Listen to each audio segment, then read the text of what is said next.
Yo, what up, YouTube? It's your brother YT back with another video. Let's get into another video on HIV. This one gonna be quick. Y'all might have saw this before. This is an older video. I don't want to hear y'all in the comments, that video old, I been saw it. Listen, if you been saw it, okay. But if you didn't see it, okay, right? I didn't see it before, so I want to watch it. And this is what I do on this channel. If I want to react to a video, I will react to it.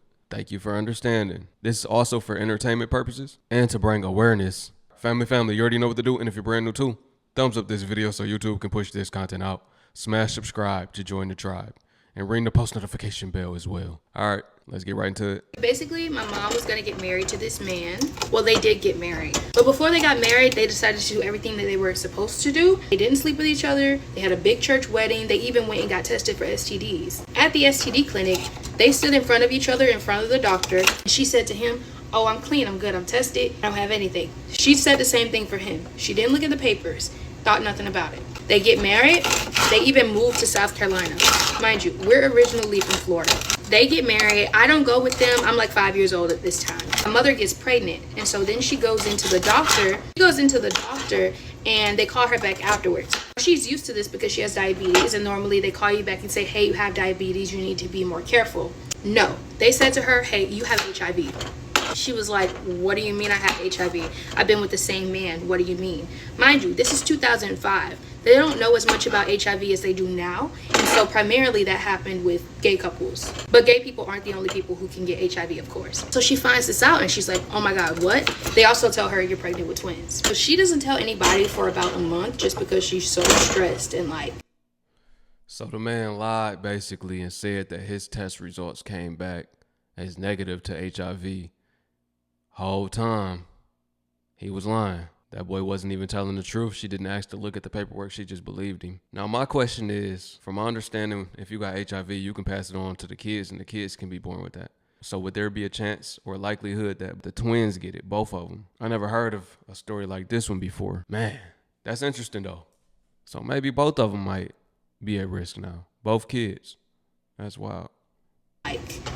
She's in shock. And so she finally tells him, and the first thing he says is, "Please don't tell anybody." And he also told her, like, "No one else will love you. You have to stay with me," all this crap. She calls my grandparents. They come and get her. She takes everything she came into that marriage with. And the only thing she left him with was a microwave. Period. She comes home and she tells a few family members. And so my aunt calls her and it's like, "Hey, turn on the news." There's a story on the news where one person knowingly infected the other person with an STD and they got prison time because it's illegal. So then she realized, hey, this is a crime. And so we have a family friend who's a police officer. She tells him and he's immediately like, "Oh my God," like, "Oh my God." He starts crying. He immediately goes, "We need to get him on a two-way call and have him admit it. If he admits it, then we can get him in trouble with the South Carolina laws instead of the Florida laws." And the reason they were trying to get him in trouble with the South Carolina laws is because South Carolina gives a bigger punishment than Florida. Are we shocked? No. So she gets him in this two-way call and they start talking, and basically he's being not a good person. But she gets him to admit it, and that's very important. They send out a national warrant for his arrest. He's from a very small town, Greenville, South Carolina, right? So in Greenville, South Carolina, on the news, they're like, "If you slept with this man, you need to go get tested." Why? That same day, the testing line is out the door. Oh man, he said he been getting around, huh? So he been getting around. He from a small town, but he was still getting around in that small town, infecting everybody. Potentially. Everybody need to go get checked. They're looking like, ain't no way. A whole line for this man? Boy, he must have had the gift of gab or something. What was it that made everybody want to sleep with him? The whole town? Out the door. Everybody's going to get tested because everybody slept with this man. He slept with and knowingly infected over 200 people. Right. I was like, what? Oh my God. 200 men and women. So not just women, baby. Makes sense of how he got it, especially back then. You know, with that stigma, he fell right into that category. 200? That's crazy. And that's just the people that got tested. Some people probably didn't even go get tested. This man had too much free time on his hands. How you sleep with that many people? I know y'all be doing it, but, and I'm not saying y'all, hopefully nobody that watch this channel, I know people be doing it, but man, 200? It's insane. That is a crime. One of the people he slept with was his boss. He worked at a pretty big company. I think it was like something. I don't know. It was a big company. He slept with his boss. The boss went to go get tested and found out she was infected. When she found out she was infected, her partner also found out they were infected, but she didn't talk to him. Like, this woman ghosted everybody because she was just so in shock and she needed to process it. Mind you, this is a pretty big deal, you know? And so she wanted to process it. She didn't talk to her ex at all. And so we're going to pause that story for a second and jump to now. A few months ago, me and my mother had to go back to Greenville, South Carolina, where most of this took place, and go to court because he hadn't been paying child support for the twins. As we go here, it's just such a synchronistic day. And we're meeting so many people and like just talking with them and having a really good time. We start talking to this one lady and we're like telling her this story because like it's just the vibe to share. It's a very interesting story. So we get to the part of the story that me and you are in right now. And my mom is saying, yeah, he slept with his boss and she found out she was infected. She completely ghosted the guy that she was with just because she was in such shock. And he was also in shock. So this man is just going crazy because it's like, she won't talk to me. I'm also infected. I don't know anything. And so All right, that's bogus. You gonna go ghost because you in shock or you embarrassed. You still gotta let that man know. You were supposed to do the due diligence of letting that man know what's going on, not leave him in the dark. But the boss, he even sleeping with the boss. Everybody just messing with this man. Men, women, his boss, 200 people within that community. Man, he sure know how to get him, didn't he? You know how to get him to take their clothes off, didn't he? So we're telling the lady the story and my mom goes, yeah, so my ex-husband's boss is walking out of her garage on Mother's Day. The lady that we're talking to, she goes, wait, you mean the lady that walked out of her garage on Mother's Day and her boyfriend shot her to death? Oh my God, that was my aunt. This story keep getting crazier. Wait. I'm lost for words. I don't know why I didn't find this one until now. I didn't hear about this one. We're sitting here telling this lady this story and then she starts finishing the story for us because the lady, the boss, that was her aunt. So we're just like, what the heck? What do you mean that was her? Like, what? Do you know how small of a world it is? And she was like, yeah, I was young when that happened. So I didn't really know like why she passed away or like what the true cause of her death was. I just heard that like it was a tragedy and he just went crazy and shot her. We had no idea that this was why and it was linked to that case.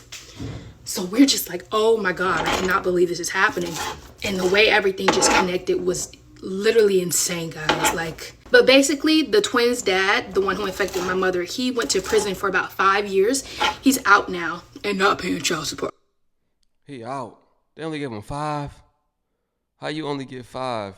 I agree. How you only get 5 years for infecting that many people? They must have just charged him with infecting her mom. Ain't no way he infected 200 people. And the court knew that and they didn't get this man life, honestly. They should have made an example out of him. 5 years? That ain't enough time. That's crazy. Obviously, that's why we had to go to the courthouse. But after that, my mom became an HIV advocate. She's really well known on Facebook. And I believe her face is in a bunch of like museums around the country. Oh, and she was so stressed from all of this and from finding out she had HIV that she actually had my twin siblings at 4 months. They were not supposed to live. Do you know how hard it is to have a baby at 4 months and keep them alive? It's a miracle. Gotta be. The twins do have disabilities now. Definitely probably as a result of being born too early. Right. If you have premature babies, they can be disabled. They can have some functions that are not working properly. 4 months is very soon. I was born about a month and a half early, something like that.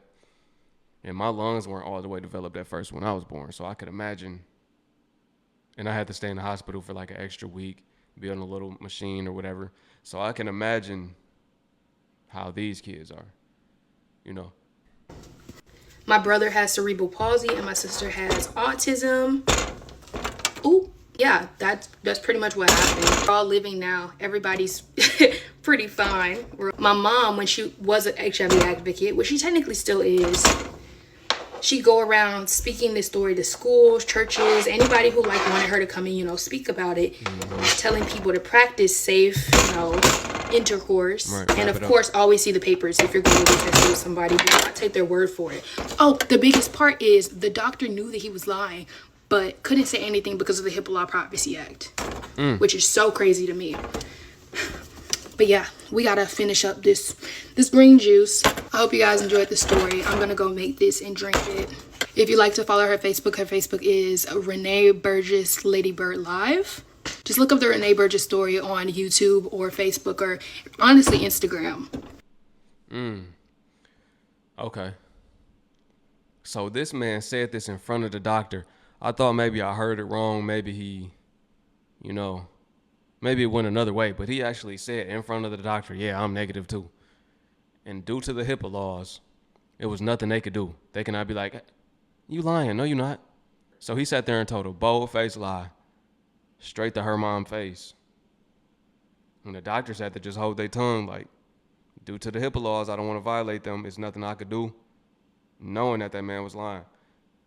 That's the even worse part. If you knew about this story, drop it in the comments below. Share some more information if you have it on this story. I might have to look this one up more so I can follow this one a little more and learn more about it. That's a tragedy. That's unfortunate. The whole story is unfortunate. It's sad, really. Family, drop a comment below. Let me know what you think about this one.